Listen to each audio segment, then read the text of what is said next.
सर्वांना जय येशू. तर आज आपण विशेष वचनावरती चर्चा करणार आहे. तर हे वचन जे आहे, हे आपल्या जीवनामध्ये खूप महत्त्वाचं आहे. तर आपण विश्वासी माणसे, आपण कधी-कधी असे टाईमाला एखादं पाप करतो. म्हणजे हे काहीतरी घेतो किंवा असं तसं म्हणजे जे जे नियमशास्त्राच्या विरुद्ध आहे ते ते आपण करतो बाय चान्स म्हणजे असंच चुकून करतो. तर तर हे याचे परिणाम काय आहेत?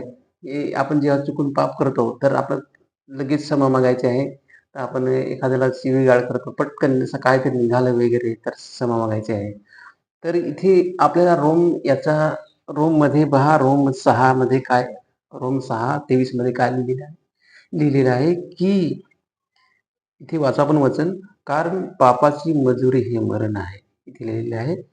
परंतु देवाचे कृपादान आपला प्रभू येशू ख्रिस्त याच्यामध्ये सर्वकालचे जीवन आहे. तर इथे या वचनामध्ये आपल्याला लिहिलेलं आहे, की पापाची मजुरी हे मरण आहे. पहा, आपण आपण विचार एखाद्या या जगाच्या धुंदीमध्ये, या जगाच्या चालीरीतीमध्ये आपण असे बरेच असे असा टाईम येतो आणि त्या टाईमामध्ये आपण अशी वेळ येते, की आपण तिथे जगाशी मैत्री वगैरे करतो आणि आपले मित्र असतात जगाचे आणि त्याच्यातून आपण मार्फत एखाद्याला हे टॉर्चर करतो हे ते, तर क्षमा मागा.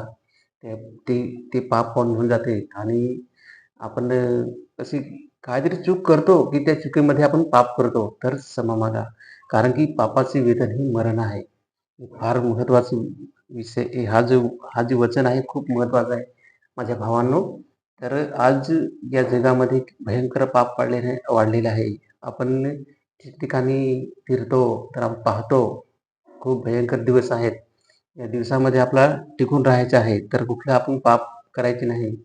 तर आपण आपण पाप केले तर काय होणार? जेव्हा पाप आपल्याकडनं झाले, तर पाप केले तर साप येणार. साप आले तर मग आजार येणार. आजार आले तर मग नंतर मरण येणार. हे ध्यानात ठेवा विश्वासी माणसांनो आणि चुकू नका.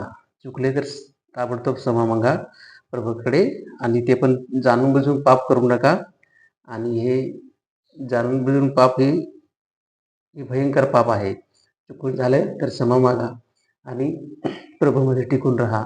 इथे वचन आपल्याला सावध करत आहे, की पापाची मजुरी ही मरण आहे. तर पाप करू नका आणि प्रभूमध्ये टिकून राहा. शेवटपर्यंत विश्वासी राहा. हे आपल्याला वचन सांगत आहे.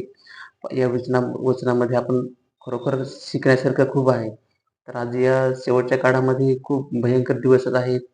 या दिवसामध्ये आपल्याला प्रभूमध्ये टिकून राहायचे आहे आणि असे प्रभू आपल्याला न्यायला येणार आहे आणि तो कुठल्या टायमाला न्यायला येणार आहे, ही वेळ सांगितलेली नाही आणि आपण कदापि काही असं आपल्याकडून चूक झाली तर ताबडतोब क्षमा मागा आणि पश्चाताप करा आणि प्रभूला सांगा, मी माझ्याकडून पुन्हा अशी चूक होणार नाही आणि शक्यतो जगाशी मैत्री सोडा आणि प्रभूमध्ये मंडळीशी जोडून राहा.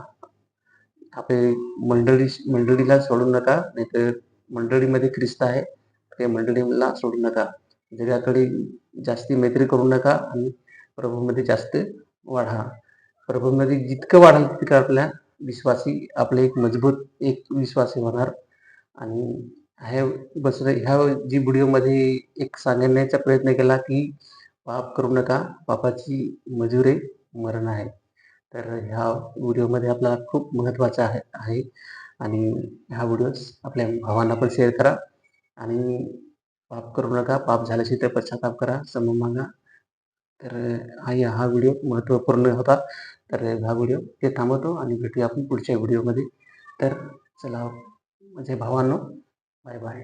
जय येशू.